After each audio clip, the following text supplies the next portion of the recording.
Ang unang sulat ni Pablo sa mga taga-Tesalonika. Unang mga taga-Tesalonika, Kabanata 1. Si Pablo at si Silvano at si Timoteo sa iglesia ng mga taga-Tesalonika sa Diyos Ama at sa Panginoong Hesukristo. Sumainyo nawa ang biyaya at kapayapaan. Nagpapasalamat kaming lahat sa Diyos dahil sa inyong lahat na aming binabanggit kayo sa aming mga panalangin, na aming inaalaalang walang patid sa harapan ng ating Diyos at Ama. Ang inyong gawa sa pananampalataya at pagpapagal sa pag-ibig at pagtitiis sa pag-asa sa ating Panginoong Hesukristo. Yamang aming nalalaman, mga kapatid na minamahal ng Diyos, ang pagkahirang sa inyo, kung paano ang aming ebanghelyo ay hindi dumating sa inyo sa salita lamang, kundi sa kapangyarihan din naman at sa Espiritu Santo at sa lubos na katiwasayan, na gaya ng inyong nalalaman kung anong pagkatao namin ang aming ipinakita sa inyo dahil sa inyo. At kayo'y nagsitulad sa amin at sa Panginoon, nang inyong tanggapin ang salita sa malaking kapighatian na may katuwaan sa Espiritu Santo. Ano pat kayo'y naging uliran ng lahat ng nananampalatayang nanga sa Macedonia at nanga sa Akaya, sapagkat mula sa inyo'y nabansag ang salita ng Panginoon, hindi lamang sa Macedonia at Akaya, kundi sa lahat ng mga dako ay natanyag ang inyong pananampalataya sa Diyos.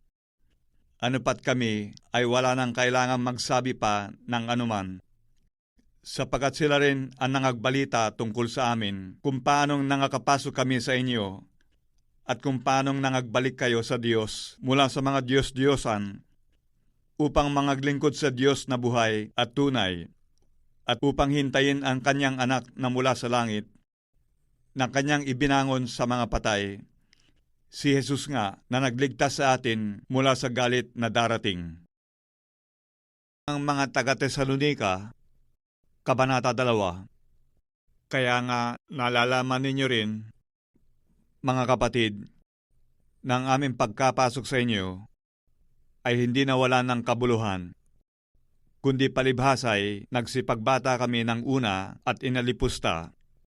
Gaya ng inyong nalalaman, sa Pilipos ay nangagkaroon kami ng kalakasan ng loob dahil sa ating Diyos upang salitain sa inyo ang ebanghelyo ng Diyos sa gitna ng maraming kaligaligan, sapagkat ang aming iniaaral ay hindi sa kamalian, ni sa karumihan, ni sa pagdaraya, kundi kung paanong kami minarapat ng Diyos upang pagkatiwalaan kami ng ebanghelyo, ay gayon namin sinasalita, hindi gaya ng nangagbibigay lugod sa mga tao, kundi sa Diyos na sumusubok ng aming mga puso, sapagkat hindi kami nasusumpungang nagsisigamit kailanman ng mga salitang paimbabaw, gaya ng nalalaman ninyo, ni ng balabal man ng kasakiman, saksi ang Diyos, ni nagsihanap man sa mga tao ng kapurihan, ni sa inyo man, ni sa mga iba man, nang maaaring magsigamit kami ng kapamahalaan gaya ng mga apostol ni Kristo. Kundi kami ay nangagpapakalumanay sa gitna ninyo, na gaya ng isang sisiwa pagka inaamo-amo ang kanyang sariling mga anak.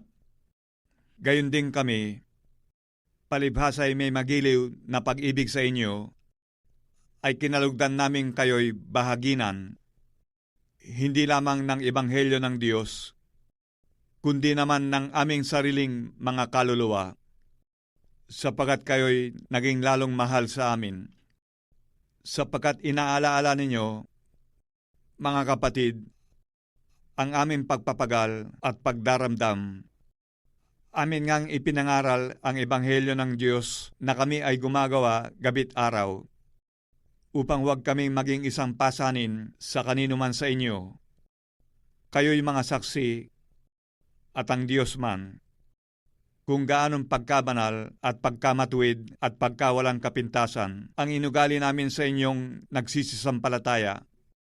gaya ng inyong nalalaman kung ano ang inugali namin sa bawat isa sa inyo, na gaya ng isang ama sa kanyang sariling mga anak, na kayo'y inaaralan at pinalalakas ang loob ninyo at nagpapatotoo upang kayo'y magsilakad ng nararapat sa Diyos, na siyang tumawag sa inyo sa kanyang sariling kaharian at kaluwalhatian.